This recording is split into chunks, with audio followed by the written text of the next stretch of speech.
begins. Start. Sir, I was referring to the clause which relates to the translation of works. As I said, the main purpose which motivated the Joint Committee to make this provision was that opportunities should be given to people to take advantage of the works written in various languages. It is only through translations that culture can be disseminated in this country.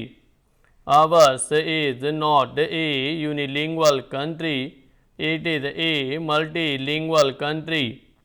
And if we put restrictions in the way of translating works, we put restrictions in the way of the advancement of knowledge itself.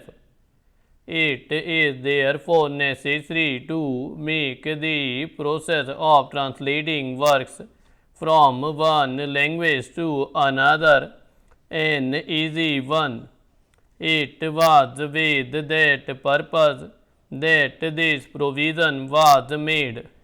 I must say that I do see the force of the arguments which have been advanced against this provision.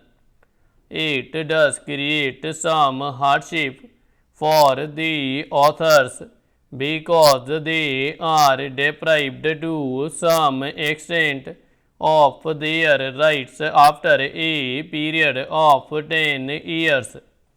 I am, however, willing to accept the amendment which has been proposed by my honorable friend Mr. Sinha with slight alterations. There is some advantage in it. The amendment which has been moved by my friend is on the lines of the Universal Copyright Convention to which India is a signatory. Some members have suggested that the right of translation should be coextensive with the copyright for original work that is for a period of 50 years. If we accept the suggestions, it would mean that it would not be possible for us to translate the works of foreign authors for a period of 50 years because they will enjoy the same privileges as our own authors enjoy in this country. Now, we know that Indian languages and Indian literature have to go a long way to enrich themselves. We have to produce not only original works in our own languages, but we have to translate many works from foreign languages. If we make this right of translation coextensive with copyright, it may mean that we shall not be able to translate the works of foreign authors, and I am quite sure that the House would not like to put that barrier in the path of intellectual advancement. Therefore, the best alternative under the circumstances is to accept the amendment which has been very ably and very thoughtfully moved by my honorable friend. I have every sympathy with the authors who in this country live under very difficult circumstances.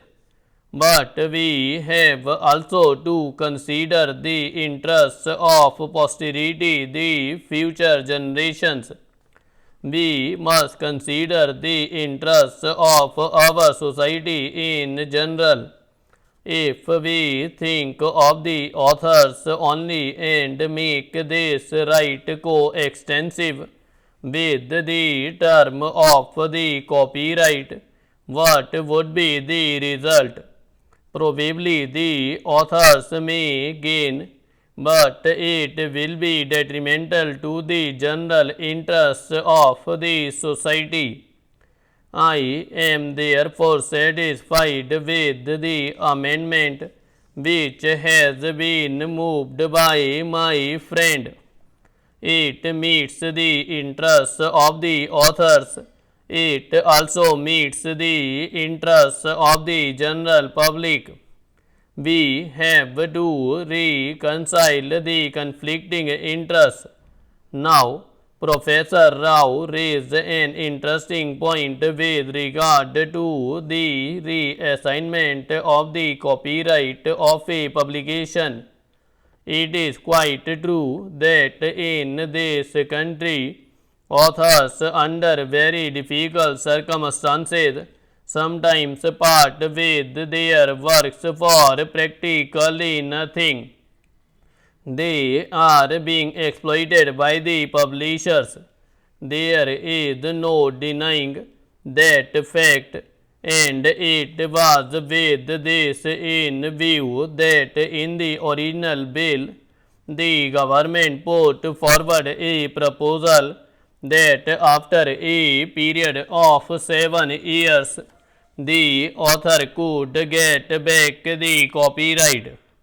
This question was very thoroughly examined in the joint committee, and there were representatives in it of the various interests, including the authors themselves. The committee felt that if this provision for the reassignment of the copyright to the authors was accepted, it would work against the interests of the authors themselves. The argument was that the publisher in the earlier stages makes an investment. He spends some money on advertisement when a book is published in order to capture the market. The publisher has to spend some money for 2 or 3 years, and just when it becomes popular and brings him a good return, the author will come to him and say, "Look here, will you please return this book to me?"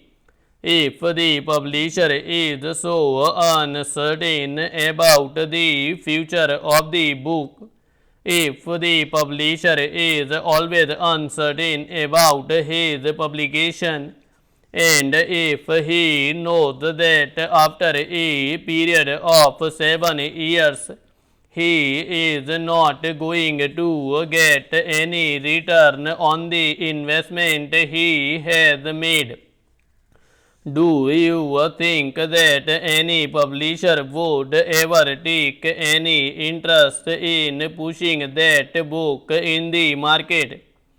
After all, business is business, and publishing is a business, and we should not ignore this hard reality. As I said, I have my full sympathies with the authors, but at the same time we must remember that without the help of the publishers, the interests of the authors will not be promoted.